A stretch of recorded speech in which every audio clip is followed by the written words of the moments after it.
All right, exciting day in the running journey land of the podcast today. I'm Rob Tatros, my brother Charlie. We have a special guest today, none other than Lieutenant Colonel John Coffin. John, thank you so much for being here. One of the all-time great Manitoba runners, fresh off some big wins at the MRA Award Banquet. So congrats on that.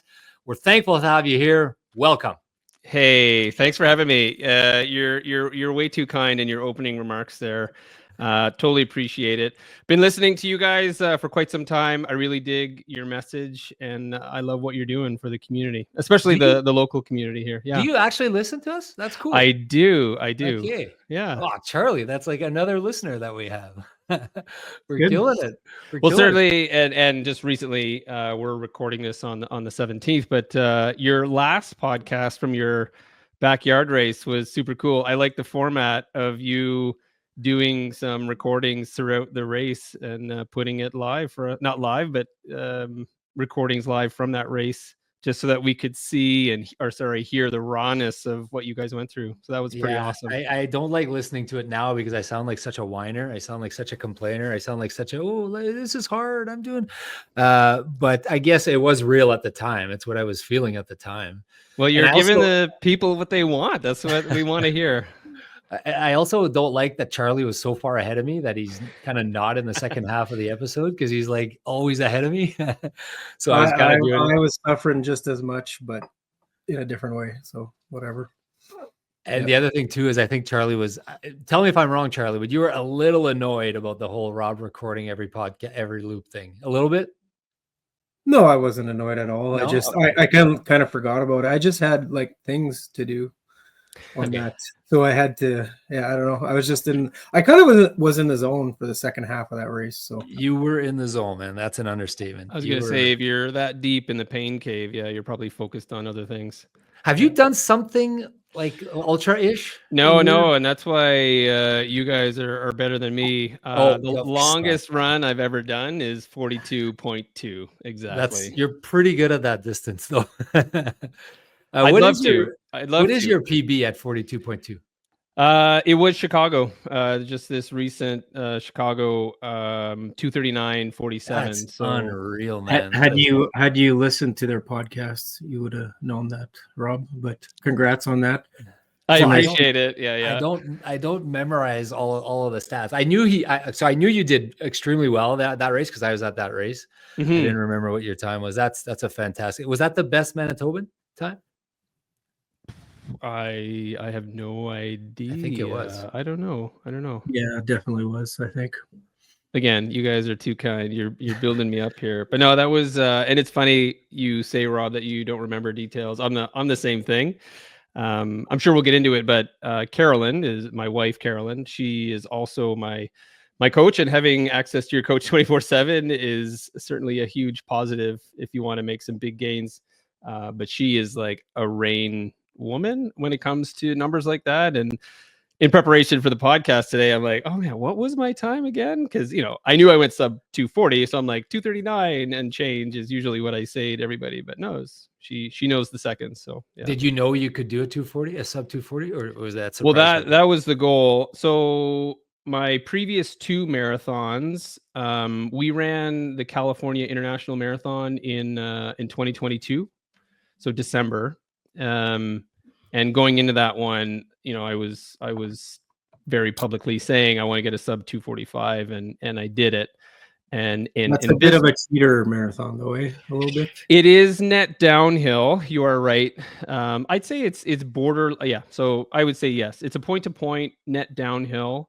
But sorry, just to say how impressive your Chicago one was. Yeah.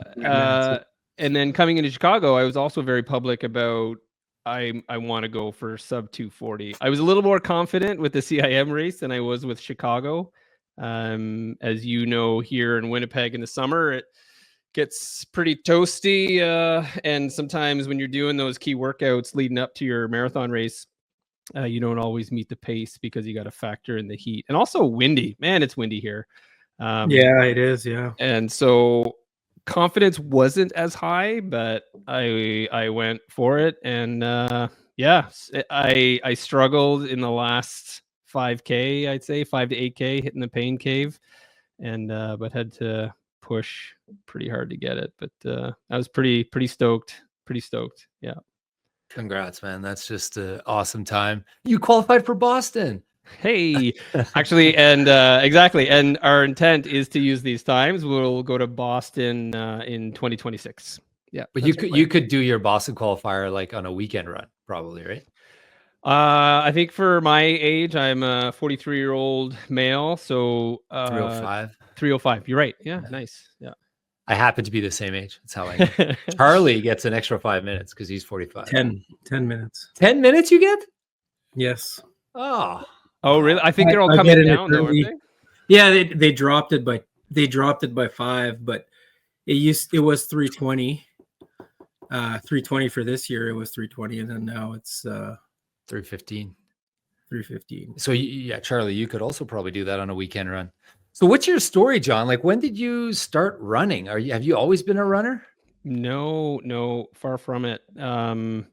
I grew up on a little tiny farm on the East Coast on Prince Edward Island, and I had 3 older siblings, and so I guess I've been in a race with them my entire life. So I think that's where my competitive spirit comes from. But we grew up playing hockey, soccer, and baseball. And a little bit of basketball, I guess. So, growing up, I think I was more of a jack of all trades and master of none. So really good and moving in all the different planes, maybe not so much running in straight lines. But I don't know. I think that helped me with definitely being a fast individual. I would say I'm married into running. So really? Yeah. So really? Yeah. That's so crazy. Carolyn, we're actually our 20th wedding anniversary is coming up in February. But Congrats, man. Thank you. But we've been together for more than that. Don't make me do math. Yeah. So, but when coming into her family, she has a brother who I think he's got I want to say 221 under his belt. Like Wow.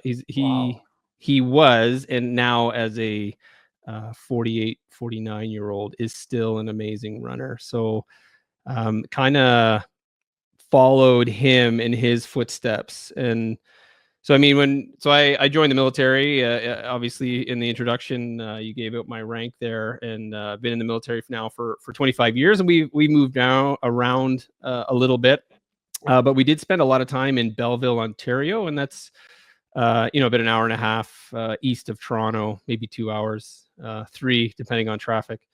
And so along with Kevin as our coach, we started a local running group called Running Wild. And I would say, when was that? Probably 2015-ish. No, that's not right. My apologies. No, sorry. Around 2008 is when we started that running group. And I think Kevin is your brother. Yeah, Kevin is my brother-in-law. So he's the coach of the group, along with my wife Carolyn and I. And then we just started attracting local folks into our running group, and under his tutelage, that is when I started taking running seriously. So 16 years ago is when I actually started taking it super serious. I guess I should back up a little bit. So as part of my military training, I was actually here in 2003, 2004. Carolyn and I, then girlfriend Carolyn, moved to Winnipeg for a couple years of training.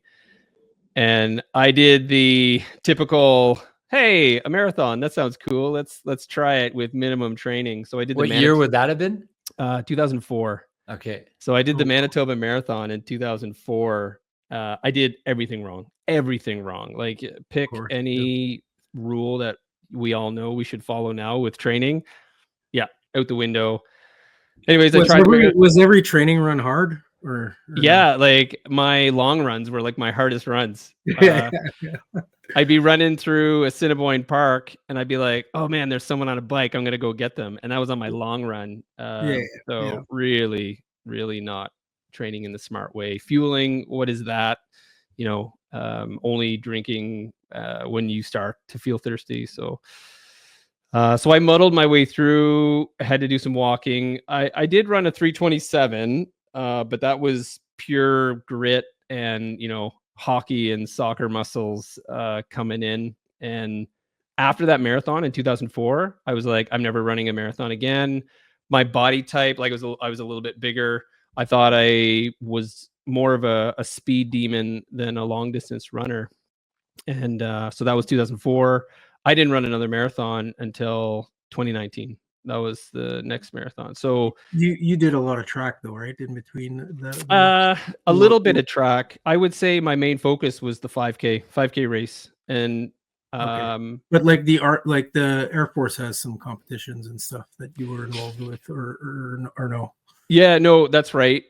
We do have a national competition program, and that's folks from all over Canada. Usually we use the Ottawa race weekend at the end of May as our national competition.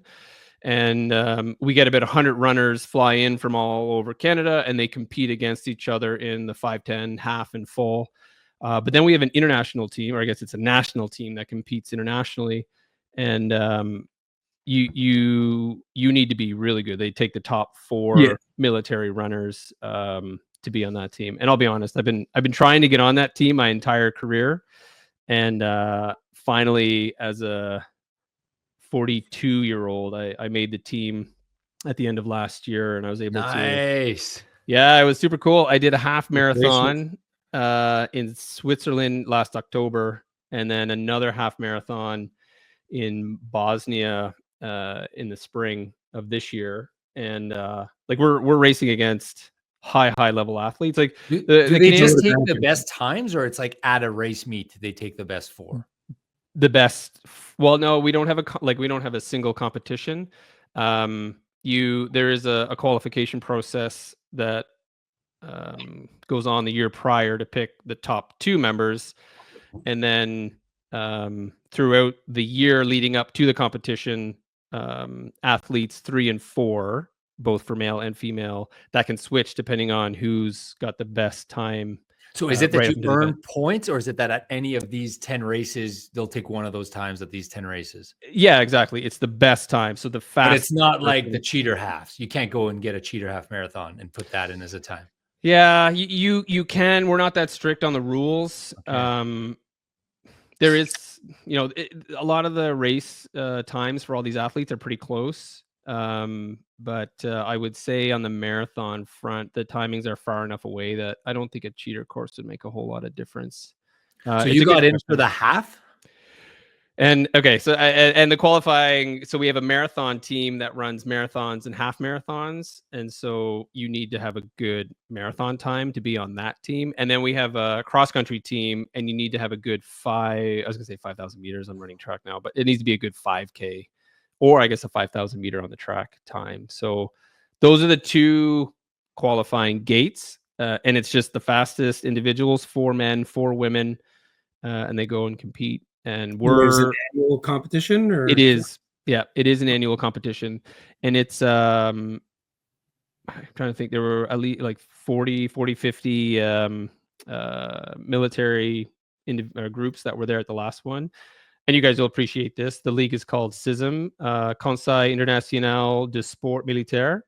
Okay. So we've adopted the French translation for this CIM league. And some of these athletes that show up are Olympic level. Like, they are insane, running like 60, 61 minute half marathons. And I'm like, okay, I'm coming in, and I did run a 1:16 and change at the Switzerland one. And that was a personal best for me. That was at the end of last year. And I think, I wasn't last. I would say I was in the top 2/3 maybe. So it was good. That was like me at Ironman Worlds. I wasn't last. Yeah, exactly. Last, but I was at the World. So you participated in 2022 and you participated again in 2023? The end of 23 and then in spring this year. Okay. So 24. No, just the twice. Oh, twice. Okay. Yeah, so a half marathon at the end of last year, half marathon this year. And so with this marathon time, from Chicago, it does put me in the top 4 for next year's competition, which I believe is the Marine Corps Marathon in Washington, D.C. I hear it's a good one. Tough one. That's a tough one. Yeah. So does that automatically become your A race then for the year, or do you not treat it like an A race? It does. No, yeah, 100%. that's your A race. Yeah. And I did listen to your podcast about your Chicago run, and congratulations to you too. I know it wasn't your sub 3 in a Masters, but you went way faster than I don't think you were supposed to, but what some people thought you could. But it's all dependent on the corral that you're in, right? Like where you start, so you're not bumping into people. But when we go to these marathons or half marathons, we're treated like elite athletes. It's pretty freaking cool, actually. And so you get all the treatment, you get the front corral. So if we were to go to a big marathon as part of the CIM team, you get the red carpet rolled out, and it provides you the best opportunity to get a really fast time. Yeah. So right now I'm number 4. But as I said, spots 3 and 4 are a bit flexible. So if someone kind of comes in with a better time than me, I might be bumped. The thing with the military, though, is that we're deploying on exercise, sports is the priority. We don't recruit people to play sports. We recruit people to be in the military and do military jobs. So quite often we do dip down into like 5th and 6th place because 1 or 2 individuals can't make it. Bit of a roll down. Yeah, exactly. Which also helps my odds, unless I'm the one that's gone. But we'll see. Yeah. So go ahead. When do they finalize this team for next year? So the selection is the end of 2025. So at the end of my apologies, end of this year, end of 2024. Okay, so 12 more days basically, or 13 days. Yeah, and that'll lock in the top 2 spots, which I'm not. And then so there'll be a team of say 10 people, and so the bottom 8 can square off throughout the year to get number 3 and 4 spots. So I mean, the question is, should I try and put in a faster marathon in the spring? No, I'm not going to do that because come to London with me. Come run London. I heard, yeah. I like you. I would definitely want to. I do want to do the majors, and now Australia's got one, so there's another one. They're just going to keep adding them. Yeah. This money grab. The purists are rolling in their graves. It is expensive. You know what a good marathon is that we want to do eventually is Valencia. So it's not what's his face? Windbreaker just did Valencia. Windbreaker. Yeah, the guy from one of our first, the guy who cut the win for me at the for an entire half marathon. The entire half marathon. I didn't go ahead of him. He just cut it was like a crazy windy day. Anyways, I follow him on Strava because we bonded that day. Anyways, he did a sub 3 there at Valencia. Oh wow, nice. So that was just like a month ago, maybe. Yeah, it's November, maybe? December, or something like early December, late November. That's kind of a good time. Yeah, I like when we did CIM in December. I really enjoyed it because I was going to ask you about CIM. Like that one sounds like it would be a good time in California, and I highly recommend folks to do CIM. It is all about the runners there. All about the runners. You get on a bus. It's a point to point, so they got to ship you out. But unlike Boston, the bus goes there and parks. And then it's your seat. It's your bus. You can leave your stuff on there to go use the bathroom if you want. Come back to your bus, and then there's like a good after party, just like Chicago. There's beer, lots of food, all free, all part of it, and even spectators can come in and take part. So yeah, no, super cool. It looks like it's growing, right? That one, I would imagine. A lot of Americans go there to get a fast OTQ, Olympic time qualifier. Oh, right. Yeah. So that they can go into the Olympic qualifier for them. Yeah. And so it is like you said, it's a borderline cheater one. It's pretty rolly. Like the hills are pretty up and down in the beginning, and then it flattens out in the last 10K, so it makes for a good race. I was just kidding. I know people say it's kind of a PR course. Like it is, yeah. So can we go back to the comment you made about how you married into running? Can I ask you about that? Because I have another question too. Okay, you go first, Charlie, or I'm going it's a bit earlier in his background. So go before his background. Yeah, when you said you had some siblings, like what were the age differences, and was it like you guys were inventing games outside, or how did that interaction work? This is Charlie projecting on you because that's what we did. Yeah, of course. Yeah, well, that's another cool thing I like about your podcast. Like you guys are brothers and you're doing the same stuff, and it's super cool. So 4 kids in 5 years. So my parents were pretty busy. No Irish twins though, but we were pretty close. And we were on a farm. Like my parents were teachers, and we did like a strawberry raspberry farm, which despite fruit, strawberries and raspberries looking very delicate and whatnot, it is a very labor intensive type of farming. And so we worked our asses off in the summer on that farm. And I think my dad just wanted laborers so that he could of course have more kids. Yeah, exactly. And so oldest sister, and then brother, and then I'm the youngest of the 4. We were all very athletic. So a lot of hockey on the roads, a lot of hockey on the ice. Like that was our main thing. And in the summertime, it was baseball and golf too. Actually, here's a little pitch for PEI. Anybody want beaches and golf? Go play on my PEI island. is the most gorgeous place on earth. I don't know why you're living here. Sorry to say, but I mean, PEI has got it all. You've got duties. Well, 25 years ago, I signed this contract that where they tell me where to go and what I have to do. Yeah, fair enough. So now you're stuck in Winnipeg. Actually, we love it here. This is year 7, which in the military is a bit unheard of. Like you don't see people staying in the same place for long periods of time. But Winnipeg, so you're going to leave at some point. You're going to leave Manitoba at some point. It's happening. Well, I can retire, so there's that. But we'll see. My oldest is in grade 12. My youngest is in grade 10. So I'd love to get her through high school, give her that stability, instead of moving her to another school, which would be pretty shitty. But yeah. What do you like about Winnipeg? And I say it tongue in cheek. I'm obviously a very, very proud Manitoban. I say it tongue in cheek, but like, what do you love about Winnipeg?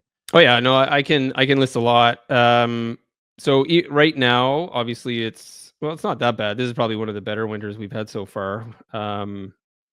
What I love about where we live, and we're in the Charleswood area, is that before they plow our, tertiary road that we live on, the Hart Trail gets plowed like immediately. And so if I want to go for a run, always the Hart Trail is good to go. And, within 300 meters of my house, I can be on the Hart Trail, and that can take me into Assiniboine Forest, Assiniboine Park, or I can go south down to Fort White. And, you cross a couple streets here and there, but really it's unencumbered trails that are cleared in the winter, which is really nice. I like Winnipeg in that it's a big little city. It's very spread out, and so lots of green space, like a lot of green space. But at the same time, you can, drive 20-25 minutes and be downtown and go watch a professional hockey game or go to watch the Bombers play football. I haven't been to a Valor game yet, even though I'm a bit of a soccer fan, so I'll get that maybe when they start winning. Hey-oh, just kidding. If there's any Valor fans out there, I apologize. I don't know much about the team. I couldn't tell you their record. I had season tickets 3 years. I never went to a game. Oh, really? And my brother lives here, so he's an ex-military pilot as well. So it's funny. So out of the 4 of us, me and my 3 siblings, 3 of us actually joined the military. And my sister was an air traffic controller. She's retired now. And my brother, he's retired military pilot. And I'm a navigator, so I'm air crew in the airplane. So we're going to come together and make our own airline, and we'll call it Coffin Airline. Do you guys? Oh. Do you think, would you guys fly that? That'll Flying sell. coffin. Ride your coffin into the Right. sky. Yeah, You've already got the trademarks and everything. Yeah, exactly. I could go on, like, seriously. You like Winnipeg? Here, Awesome. the community here is fantastic. I always say this is, because in the military we move around a lot, but Carolyn and I have found that the best thing to find like-minded people is to search out the running community, and that's what we've always done. And if we can't find it, we create it, like we did in Belleville, like I mentioned earlier. And that is how we find our friends. Like, if I do have military friends, of course, work colleagues and friends, but we have a ton of friends that we've met from the very beginning, for moving here, from and because of the running community. Yeah, it's awesome. The running community is unbelievable. I didn't really know it till like, a year or two ago, but there's so many supportive people. They're encouraging. You're having a bad day, somebody will go out of their way to tell you that, you're doing great. And I just love it. And I'm surprised how much Charlie loves it too, because he's an introvert, right? So he likes the running community too. So yeah, it'd be obvious that I would like it, but for Charlie, it's pretty cool. I mean, it's kind of a new thing for me to do that, but I feel like just having these, like, it's always been for me, like, way back it was, who did I hang out with? I like drinking, so I hung out with drinkers. And then there was these different phases, and I like hanging out with people that have similar interests. So like running, yeah, it's fun to hang out with people that know a little bit about it and can talk about it and have the same kind of experiences, for sure. So. It is funny when you do meet someone who isn't a runner or probably a cyclist or swimmer. I know you guys do triathlons and Ironmans, and very quickly if they're into it or not. Yeah. And then it could be a 10-second conversation or a 20, 30, or an hour conversation on the topic. Yeah, it is. Yeah, funny. and you kind of seek them out at cocktail parties. That guy looks like he might run. He's got a Patagonia jacket on. Let's go see. The GPS watch is always the giveaway. Oh yeah, exactly. Yeah. You should see Charlie too, though. You should see this guy in action on our running clubs.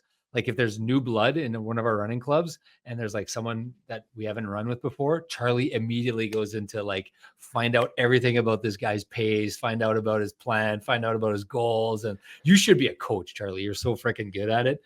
Anyways, like, I think you love that about it too, right? Like, I'm thinking, Jamie on our last run club. You were like just zoned in a 1 hour conversation with him on our run club, just the whole way through. Oh yeah, what are your goals? Okay, what are your pace? What's your heart rate at? It's so cool to see you in action. So I think you love that about it too. Yeah, maybe. I don't know. I like science. For sure you do. For sure you do. John, back to this idea of like having a wife as a coach, and like, let's predate. So you met Carolyn, and she was into running. You had run a marathon, and you were doing 5K and 10Ks already at that point. Well, I met her. We met in university. She was going to the Queen's University in Kingston, Ontario. I was going to the Royal Military College, and I was, I was on the varsity soccer team. So heavily, yes, running, but running is like doing 60 and 100-meter sprints all the time. So I guess in a way I was building my engine. I know you guys had Greg Penner on, and he used that term, and I really like that one too. Building my engine, but for speed, not for distance. And so met Carolyn. Yeah, she was into running. Came to Manitoba in 2003, 2004. We graduated university in 2003, and then that's when I shit the bed in the Manitoba Marathon. For me, 324, 327. So it was, but I know, and I know a lot of people out there would love to have that time. And I meant for me, and I had all the pains, and everyone's different. Yeah, exactly. And so from that marathon, I'm like, nope, not doing it. So in consultation with Carolyn, because we were still in Winnipeg at that time, I'm like, never doing that again. I think I was still kind of playing a little bit of soccer, like beer league soccer. When we moved back to Ontario in 2005, that's when we hooked up with her brother to create that running group. And so within a year moving back to Ontario, we saw the vacuum, that there wasn't a good one there, and so we started one. But I already had it in my mind that like I'm not a long distance guy. I'm only going to do 5Ks, not just 5Ks. Man, I hate it when people say that. They're like, "Oh, you only did the 5K or just the 5K?" I'm like, "No, it's not just a 5K. It's If way it's just harder. If it's 5Ks just a 5K, are harder. 5Ks are harder than marathons sometimes. In a lot of ways, it's like taking all of the hurt and compressing compressing it and like making it way worse. Yeah. So I got really good. I spent like, so what was that? I didn't run my next marathon until 2019. So that's 14, 15 years of just focused on the 5K. And every year I would bring it down. It used, at the beginning it was like 45 seconds and then 30. And then I became so dialed in that I was just, fighting and training just to bring the 5K down a second or two at a time to incrementally get those personal bests. Because that's the thing when, shorter distances, the differences in your finish times are incremental, not minutes like you would see sometimes in a marathon. And so I got really good. Did you like? So most people, I don't know, that I meet that become crazy is like me and Charlie, like they fall in love with it right away. They love running right away. Mm-hmm. They love training. They just love it. Did you have that? Or were you like, I want to get a good 5K time?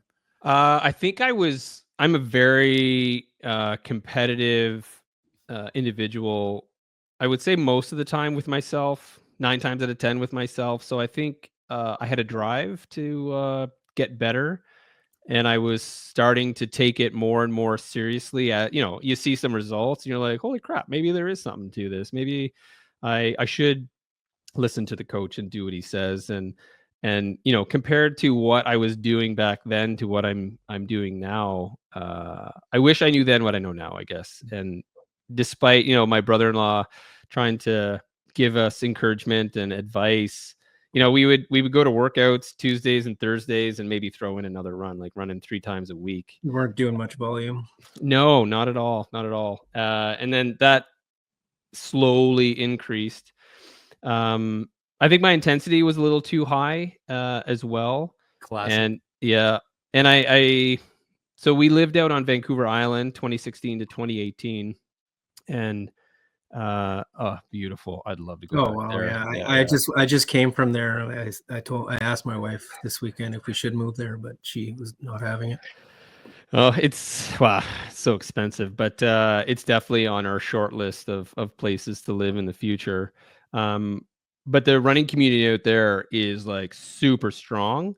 And there are a couple 5Ks, but all their races are longer, like getting into 8, 10, 15 and half. And then obviously they got a few full. So I started training a little bit more focused on the long stuff. And I did a half marathon. We were only there for 2 years, 2016, 18. And I did a half marathon. I'm like, maybe I can push it a little bit further and do a full. And so we moved here in 2018.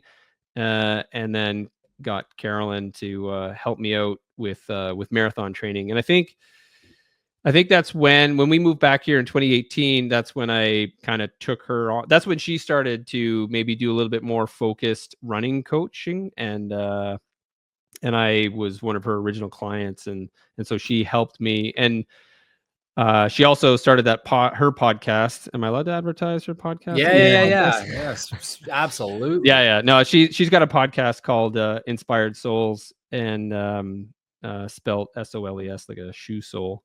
And I was on her podcast, and the first I've done 3 episodes with her over the many years, and it was Slow the Bleep Down was the title of my podcast, because the theme there was I was always running hard, a little too aggressively in my training. My slow runs, I would slow down, but everything else seemed to be a little too hard. And it wasn't until I started doing marathon training, which really, you got to really slow down because your mileage is going up. That was when I started seeing faster 5Ks. And so I was going to ask you that specific question actually. So your PR in the 5K, did you do it when you were younger, or have you done it recently? I just got it last year. That's crazy. So that volume helped you with the 5K. Yeah, because anything a mile and above is mostly aerobic. Yeah, exactly. Which is that slow mileage that when you're building your engine. It's mostly aerobic. So having a good aerobic system will help you in anything like a mile and above. So you weren't even training specifically for the 5K, and you got your PR last year. All I had to do was slow the bleep down. Yeah, for sure. Because when we were out in Comox, we did VO2 and lactate threshold testing. Have you guys ever done that? No. So you get the oxygen tube in your mouth, and they're taking blood samples every 3 minutes, I think, and they can tell you what your VO2 max is, and they can also tell you what your aerobic and lactate thresholds are, basically when your fueling system, at what speed your fueling system changes, and from this data, you can come up with your training zones, either based on heart rate and speed. So we should probably do that, Charlie? We should probably do that. It's interesting, but I don't think you really need to do it. Like, I mean, zone 1, it's interesting, right? But yeah, I think it'd be interesting. It'd be cool. Yeah, for sure. So it is cool. LT1 and LT2. What's the difference between those two? Do you know? Yeah. So, lactate threshold 1 is your aerobic threshold. So when you're running really, really slow, easy. Yeah, your mostly your fuel system is aerobic, so it's not producing lactate in your blood, and then so if you can picture, if you have lactate on the Y curve and your output on the bottom, on the x-axis, it's a flat curve, and then once you start getting to an output that is a little bit more on the body, you start accumulating lactate. So when that lactate starts accumulating in your system, that's your aerobic threshold. And typically, your aerobic threshold, I think, is it's like a 10K pace or something. Maybe a bit. I think it might be slower, actually. It's like easy. Zone 1, it's like easy talking. Oh, okay. So it's really like that would be LT1. Yeah. That's your aerobic. So your LT2, which is your lactate threshold, that means you're accumulating more lactate than what you can get rid of. And that's your 10K. That's your 10K pace. Your 1 hour pace. Yeah. So it might be 12 or 14 for you guys, but some people running an hour 10K. Yeah. So it's been an hour pace. Yeah. And so depending on the race that you're doing training, below your aerobic threshold is important.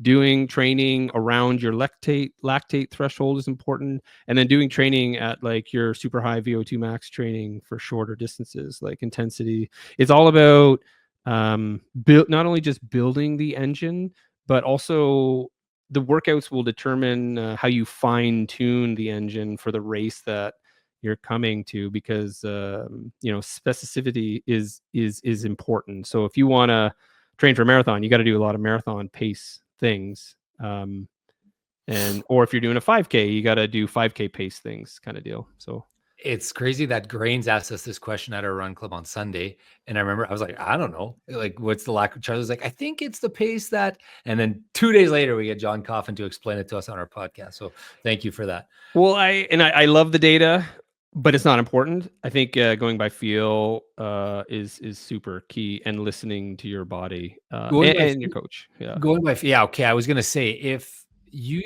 I didn't have a coach, like, I don't. What's your view on kind of regular guys like Charlie and I, not like elite like you, but like kind of what do you think, like, having a coach? Because I know what I think, and I've probably said it many times on this show, but what's your view on that?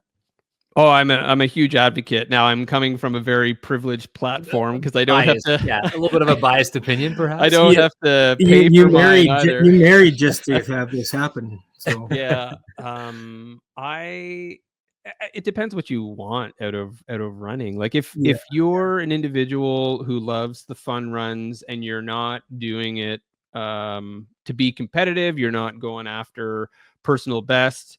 You just want to finish. I think you could do your own research online and ChatGPT can help you a little bit. Oh yeah, totally. If you are an individual though, who I think wants to squeak out every last second, or you're someone who needs accountability, a coach is perfect for that. And I get to see Carolyn. She doesn't tell me or talk to me about her clients specifically, but I do see that some people hire her for performance. Some people hire her just to get them to the finish line, and some people hire her to be an accountability coach, and that's fine. Everybody has different needs, but the bottom line for me is that I'm a huge advocate for it. And if you really want one, I say go find one. There's tons of them out there. I think, Rob, like for you, it's a lot of accountability, but also I think for me, it's more like don't overtrain. Prevent me from overtraining, because I would just overdo it if I didn't have it. Yeah, and even with a coach, you have to be willing to be flexible and you have to listen to your coach, because I've also seen that where Carolyn will outline a good plan and potentially an individual won't follow it, and then come race day they're like, oh, why didn't this work? The other thing a coach can do too, and I've heard you guys talk about this about yours, is give you a good race plan. So because I am a client, I know before every big race, or any race really, she'll have a one-on-one and she'll talk about sectioning up the race and pacing and fueling and mindset and all that stuff. Yeah, mindset's big too. So being ready for the hardness of it. Yeah. And go ahead. No, I was going to say, and we talked about, the 5K to the marathon. And actually I'm doing indoor track right now. So typically winters here in Winnipeg, I still go outside and I still try to put in some miles outside, but twice a week I do an indoor track workout with Tough Track at the indoor track. My kids went there and I'm like, I might as well join them since I'm driving them there anyway. And so I'm very focused on short distance, and I do like 400 meter, 800 meter, 1500 meter races. And what I'm getting at is it doesn't matter what the distance is. On a 800 meter, that third lap is going to suck. On a 5K, 3K is going to suck. And to me, it's mostly mental, because that's, you're 2/3 of the way done. Maybe you're getting a little tired, but your mental capacity is breaking down too. And in the marathon, as we all know, like that last 10K is where the race should begin. If you're hurting before that 10K, you probably went out a little too fast. But yeah. Well, I always say a 100-miler is always like a 75-mile kind of jaunt, and then a 25-mile like jog. My mind can't even comprehend those distances. I was arguing with Charlie as to whether or not there was this mental, because exactly what you just said, John, that there's a mental, like that third lap in an 800, the third kilometer in a 5K. So Rob, I was looking at my data, and my heart rate actually went down the whole second half. It's like I started feeling better. I don't know. I was maybe a bit sick at the beginning, or I don't know what it was. But are you talking about the backyard that you guys just did? Yeah, the backyard. I felt better in the second half, surprisingly, than you looked unbelievable. You looked you were the opposite of us. Is that kind of when the sun started coming up too? Did that help? I've done all night drives before. And driving the car, and this is me sitting in a seat, by the way, it's pretty shitty from 3 to 5 a.m. But then as soon as you see that sun coming up, you're like, oh yeah, there it is. You get rejuvenated. Hey, I should ask John the question I asked you that one time. Is there a distance, John, where you would rather drive than run? a distance. So you have to explain that, Rob, a little bit. Imagine you have X distance to drive. Let's call them in hours, 3 hours of driving. Would you rather do, and like you show up, your family shows up, you're at your distance, if you would just jog the distance instead? Would you rather sit in your car seat driving, or would you rather jog the 3 hours at a reasonable pace? And I made the point to Charlie that I don't think there's a distance below 5-6 hours that I would rather drive. I said more like 2.5. Yeah, I think I'm in the more 2 to 2.5 range myself, but I'm not ultra runner, so No, but anyways, okay. So yeah. I want to get back to your transition from the half to the full, if you can, complete that story. Go ahead, Charlie. I guess is one of the things that you love about running is that you can kind of measure yourself over time, and it's an objective standard, and there's that kind of feeling of challenging yourself to kind of beat that time, and then when you accomplish that, it feels good, because that's kind of, for one, that's the thing for me, I think, anyways. So Yeah, I totally agree. You know, a few things on this one. I would say, firstly, from an emotional point of view, if I don't run, I'm a grumpy bear. yeah, Carolyn's the same way. Like, if we're a little off, and or if she's off and I know she hasn't run, I'm like, I think you better go for a run, honey, because you're getting on our nerves. And she'll do the same thing to me, which is good. So from that perspective, it's good. Also, just, you know, running in general, getting out in nature, like I do feel good, and in the sense of, you know, accomplishment, just even if it's just getting out the door and going for a minute or two. But and on your comment of the, you know, the objective differences from race to race, it's it is a team sport, but really running comes down to the individual on the day, and what they can do. And if you've done all of the training and you've showed up to the start line in the best condition that you can be in, it's the ultimate feeling to be running that race, getting to, like we just talked about, that, you know, second, third, where you take that dip and you dig deep and push super hard, and then you finish the race with, you know, a PB. Or maybe it doesn't have to be a PB, maybe it's like, you knew that's the best you could do on that day. It is the ultimate feeling. Yeah, no, I agree. That's why I love it. Like I said in my opening comments or around the beginning, I'm super competitive, but it's mostly with myself. yeah, And I'm just reminded of Chicago. Obviously, it's the most recent big race for me. I was fading fast in the last 5K, because I don't know if you remember, Rob, you kind of turn north and it's like a north wind, because it was kind of coming out. And there wasn't a ton of people that I could duck in behind at that point. We were pretty spread out. And so not only was I shutting down, as you know, I was on the razor's edge the whole time, but like mentally, I had given up. I'd be like, okay, I'm not going to get a sub 240, but my PB, I get a PB, because at that time it was 243. And you know, with 800 meters to go, I rallied. And how was that hill with like 400 meters left?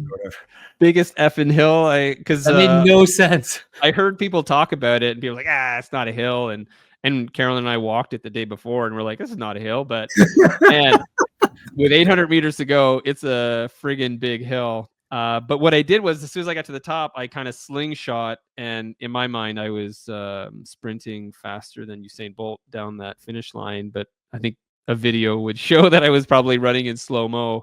And I pushed so hard that I got across the finish line. You know, you look at your watch and you're like, holy shit, I did it. Bah! Oh yeah, actually, I heard a glorious fountain of orange Nice. Gatorade. Yeah, it was awesome. Yeah, that would be awesome. I think, like, that means you gave it all. Yeah, you left it all out there physically, and like when Tyler finished that triathlon. Yeah, exactly. You miss. Okay, so you had your A race in Chicago. You've got your A race next year for the military one. What else is on the horizon? Yeah, good question. So typically, Carolyn and I will pick in an A plus marathon for the fall, and then usually a half marathon in the spring, like as a spring A race, unless it's a race like Boston or something like that. We typically wouldn't do a marathon. Training for a marathon in Winnipeg in the winter is pretty shitty. So try to avoid it. So we are doing Grandma's actually. Oh yeah, In Duluth. down in Duluth. It's supposed to be a really good one, and actually they have a marathon there too. But I just found this out. The half is more popular, and it sells out within an hour. So as soon as it opened, same we were on weekend there. as the Manitoba, or the weekend before or after? I don't think it's the same, but it's around. I think it's one after or one before. Some people do the double, right? Yeah, exactly. And then we found out that Fargo gives out free bibs to people who are of a certain age and can run a certain speed. So we got free bibs to the Fargo half as well. And so we should do the Fargo half, Rob. When is it? Yeah, let's go. That's even earlier, I believe. I believe it's a few weeks. No? Yeah, a few weeks before Manitoba and Duluth. So we'll have like 2 halves that we're going to train for. I know we're leaving the city, which is too bad. But there are a lot of great races locally. Like the WPS is a good spring half marathon that they have here. The best one by far this year is on March 30th. It's the CMV Canada Half Marathon. If you haven't signed up for it yet, that's my race. Feel free to sign up for it. First race of the year. Trying to break our attendance record from last year, which was like 78 or something. Oh, really? Oh, cool. And I do apologize. I wasn't tracking that. So no worries. No worries. The nerve of you not recognizing the race. It's going to start at Whittier Park, and it's going to run like both sides of the river and come back, kind of thing. Okay. It's a really neat course. Some trail, similar to the hypothermic, the start of it, and the finish is crossing the bridge and then coming back on the other side, on the east side of the river, and then Lyndale. Charlie, if you have to run, you can go, and I'll just wrap up. I have to run yet. So thanks, guys. Well, that's the upper limit. Okay, yeah, good talking to you, Charlie. Yeah, you bet. I'll stay on here with a bit because I want to just finish a couple things that we didn't get to talk about. But so the race is going to be cool. And then it finished at Whittier Park. So Lyndale Drive and then finished at Whittier Park. It's like 21. And with a little bit of the run in the trail. We had not a hard time, but like there aren't that many open dates in the calendar, right, to pick a marathon. So it was like, finally I said, I think I want to be the first race of the year. Yeah. And sell it. Like we'll check it out for sure. Yeah. So we got that. And then, so you have your, you got the Fargo one coming. You got your military one. You touched on maybe you'd want to do an ultra. I don't know if you answered that question. Well, when I say ultra, I'll dip my toes into the 50K. I think I want to keep pushing the limits on the marathon. So, I will obviously try to go for a sub, 239. No. I think that's a little bit too much for me. Do you worry about like being on the back nine? Yeah, I do. I think I am, and I've been saying that the last year. But you're still making PBs, right?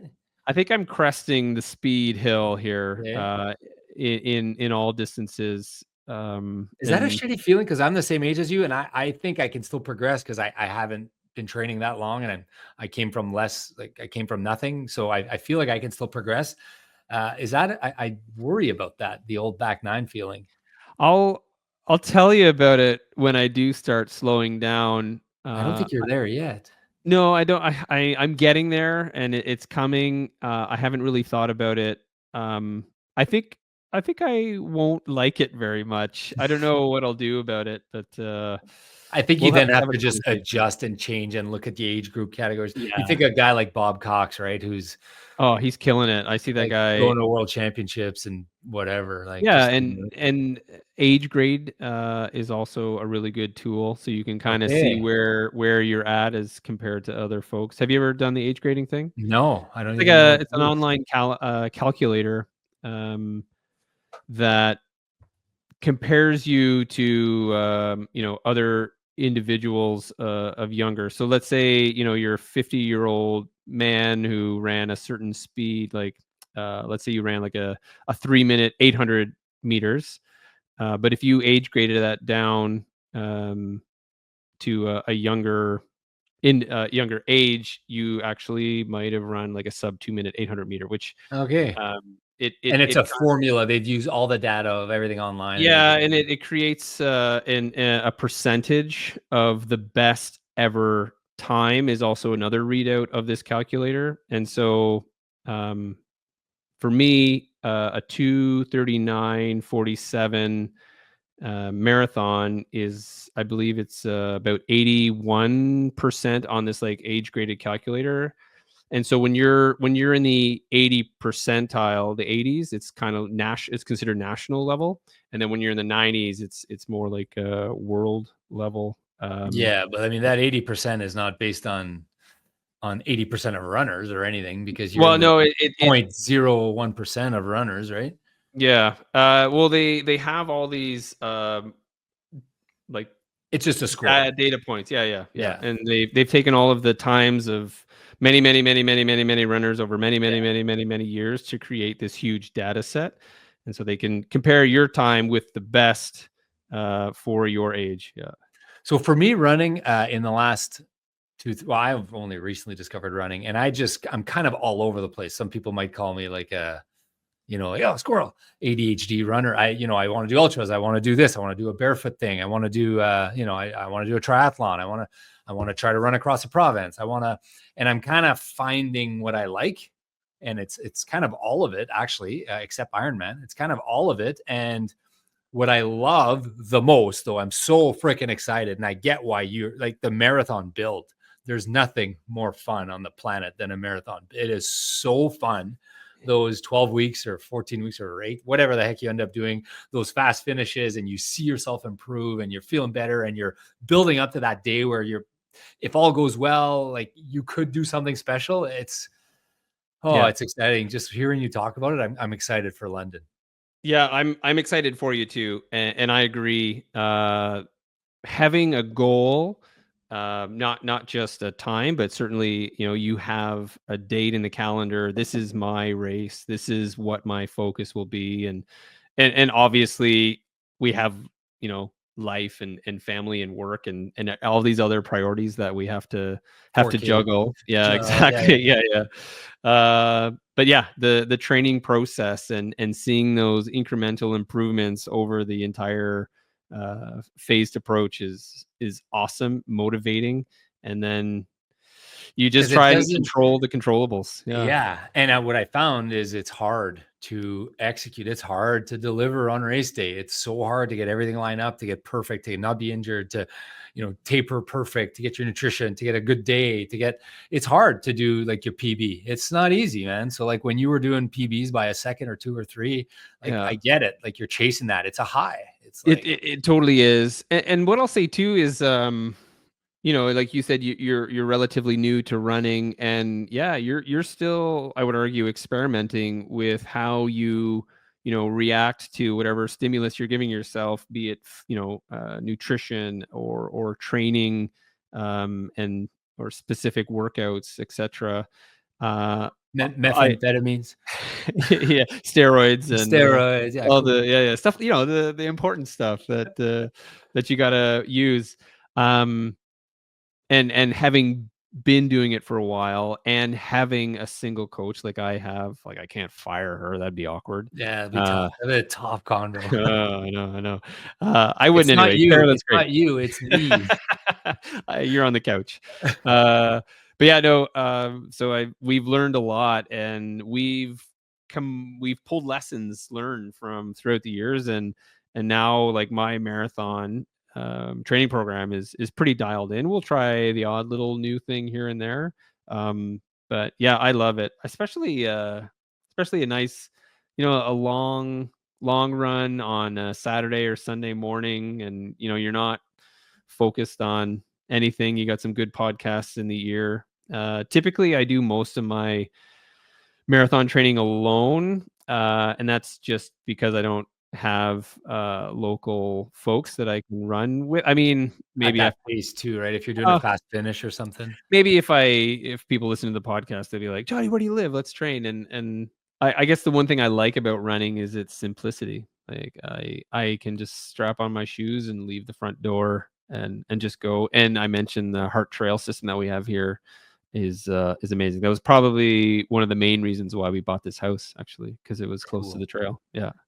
It's so awesome to just have no overhead. And, Charlie loves his biking, and he's not here to comment on it, but one of the things I don't like about Ironman is the obscene amount of overhead, and like you can't just go and be good at biking. You gotta get the wheels, and you gotta calibrate the gears, and you gotta like grease the thing, and you gotta like figure out it's like it's too much. And you gotta find water so you can go swimming, right? The pool or open water as well.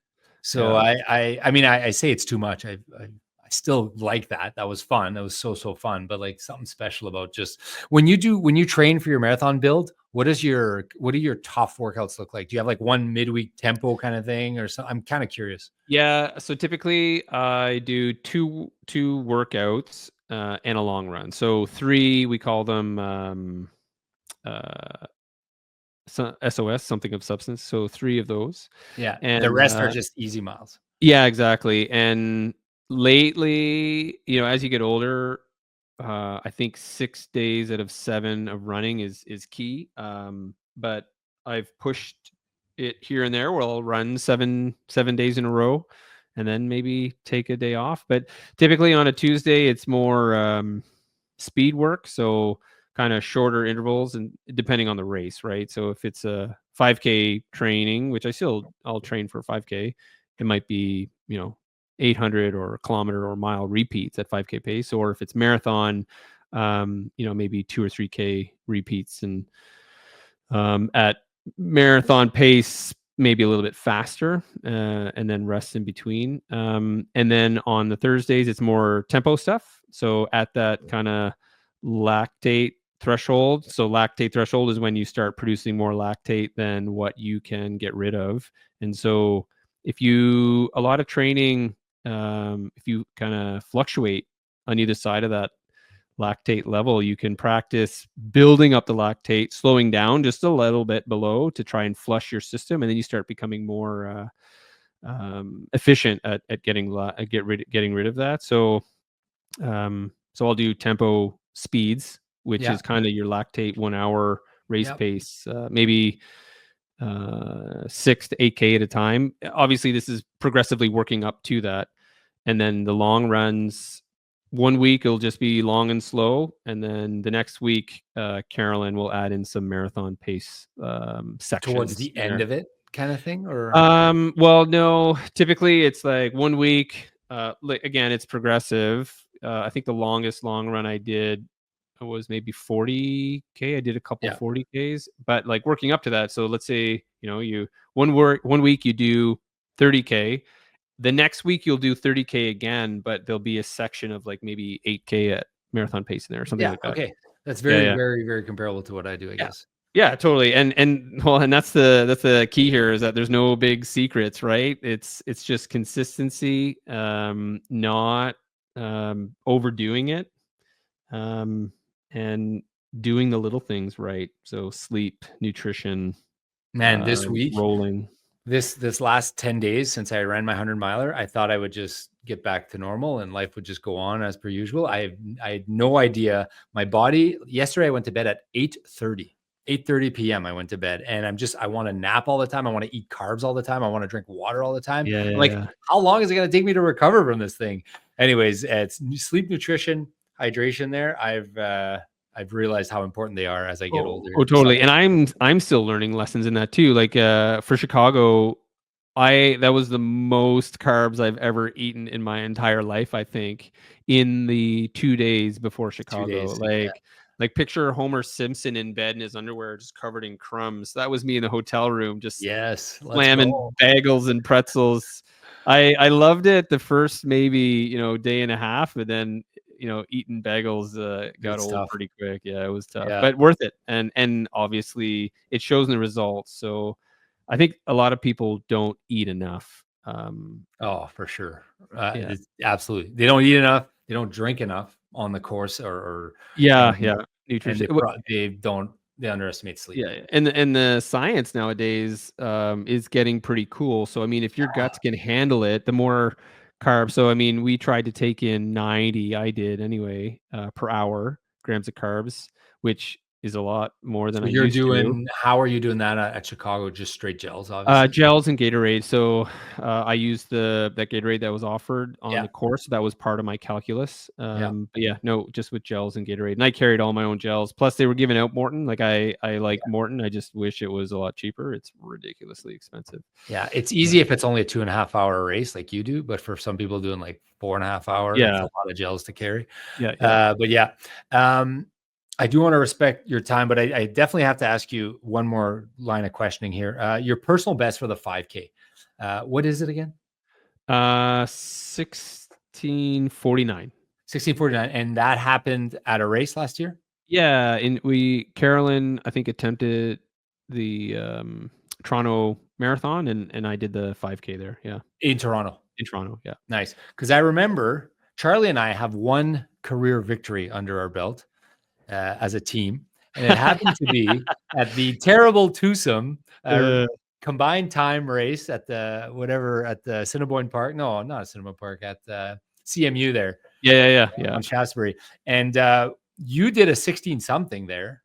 I think I was just over 17. Were you? Okay. And yeah. And so for the listeners, it's a combination. So I was running with my wife, Carolyn, and obviously Rob and Charlie were running. And so they add the times together. And yeah, you guys took us down. 1 second. By 1 second. The race goes off, and I think you were on Charlie's side. I don't remember. You were so far ahead of everyone that you were like way ahead of everyone. I didn't even see you, kind of thing. Were you on my side? Did you do the? I went north. You went north. Okay, so you were on my side then. Yeah, you were way ahead of me for sure. Anyways, and the race finishes, and I go, Charlie, we got second and fourth place. I go, I think we might have a shot. And he goes, 0 chance. John Coffin's like 2 minutes ahead of us. And I was like, oh, okay. All right. And then they published the thing. And I guess you must have eased up a little too much. So we won, and we were pretty pumped. So I promised myself I would throw that in your face if ever I got you on the show. Hey-o. Actually, and I do appreciate you guys throwing shout outs to the Coffin family. But I do have a small problem though. And I should have corrected you earlier. So my friends, they actually call me Johnny. So okay. You guys are obviously elevated to friend status. So feel free to. I can call you Johnny? You can call me Johnny for sure. Oh, wow. I apologize. Well, because when I see your name on the result, it's like I know. And I'm like, John. It's John. Johnny. All right. Well, Johnny, you think you could still beat your 5K next year? I think you can, right?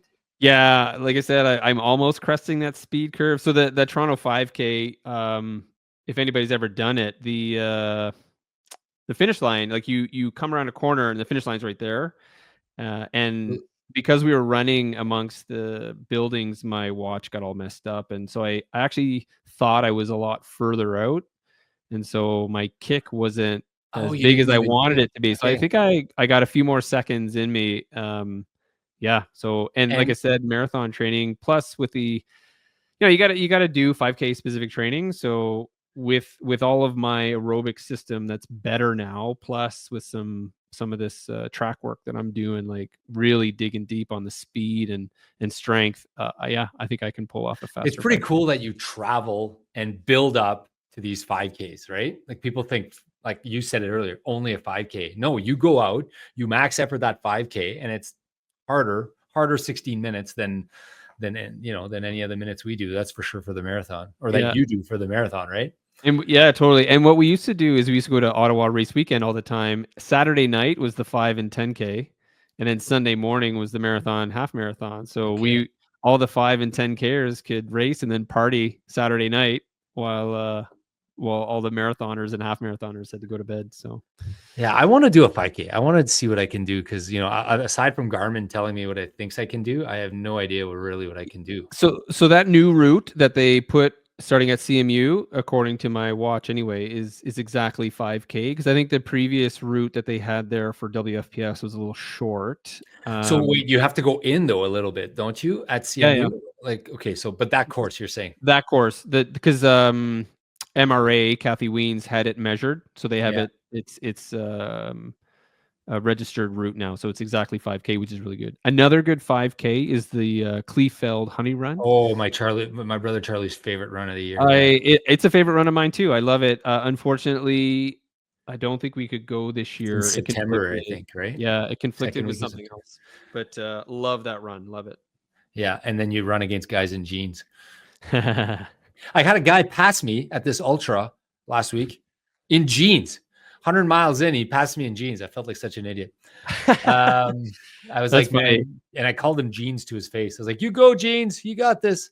Hey, quick question for you yeah. guys. You guys didn't make it out to the MRA Awards Banquet. I think you did mention it on a podcast. Well, I bought a ticket and then I said, I'll go support you, Charlie. Charlie's like, yeah, I think I'll go. I was like, yeah, I'll go support you. We'll go together. I bought a ticket, and then the day before, or no, at the track there where we saw are you running Sunday morning with Greg Penner's group? No, just Carolyn. But I saw Carolyn, and I was like, Charlie, what time you want to get to? You want me to pick you up for this thing tonight? And he goes, I didn't buy a ticket.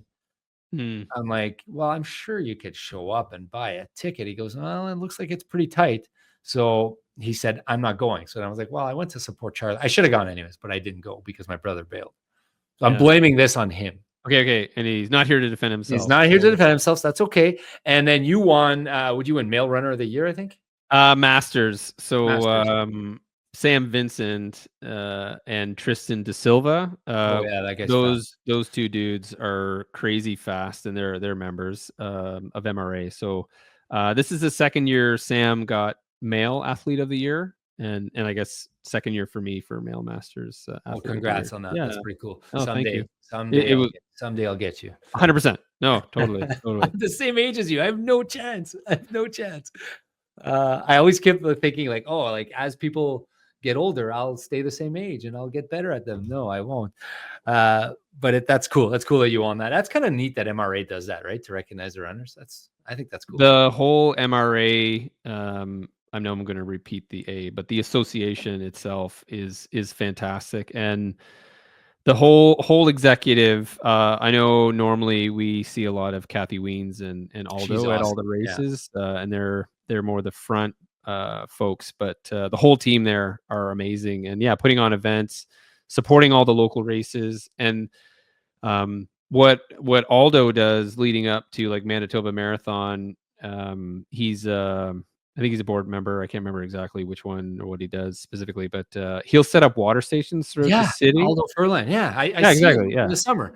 I know, and that's how I initially got introduced to MRA. Like I was just running and I just found him and I'm like, hey, who are you? What are you doing? The day I found them, it was like at the end of my 30K run, and I was being Mr. Tough Guy and I didn't have water, and I was so pumped to see him when I saw him. I just can't talk, just drinking water for now, Aldo. And he's like, oh, I'm so glad I helped you. I was like, dude, you saved me. Yeah, he's a beauty. Awesome. Yeah, a lot of volunteer time. They keep the gears running for sure. Yeah, they do. And now I organize a race now, so I'm kind of getting to know them through. Perfect. Organizing side. So CMB Canada Half Marathon, March 30th. You don't have to come run a 106. You could just do like a 135 or 140 or whatever. Well, do you need a pace bunny? Yeah, I do actually. I need a 145 pace buddy. Huh? You could do that in your sleep. Possibly. I'm not going to commit on air here because it's close to a commitment. It's close to a commitment. I'll partially commit. Awesome. Well, hey, I want to thank you then. Quick shout out again to Inspired Souls, which is your wife's podcast, which is an awesome podcast, another Manitoba podcast. So she's killing it. So thank you for coming on. We'll have you on again. This was fun. This was so fun, and shoot the shit and talk running and learn more about you, and probably getting more into like details of what you do and how you do it. So thanks so much for coming. Thanks for being on today. Thank you very much. Really enjoyed it. Really did. You guys are doing fantastic things for the community. Please keep it up. Oh, now it's your turn to pump my tires. Thanks so much, guys. Again, Rob from The Running Journey, my brother Charlie. We're here to say thanks for listening. Thanks for tuning in. Don't forget to subscribe, like, follow, listen, whatever the heck you do, wherever you follow your podcast. And don't forget, guys, more miles, less pace.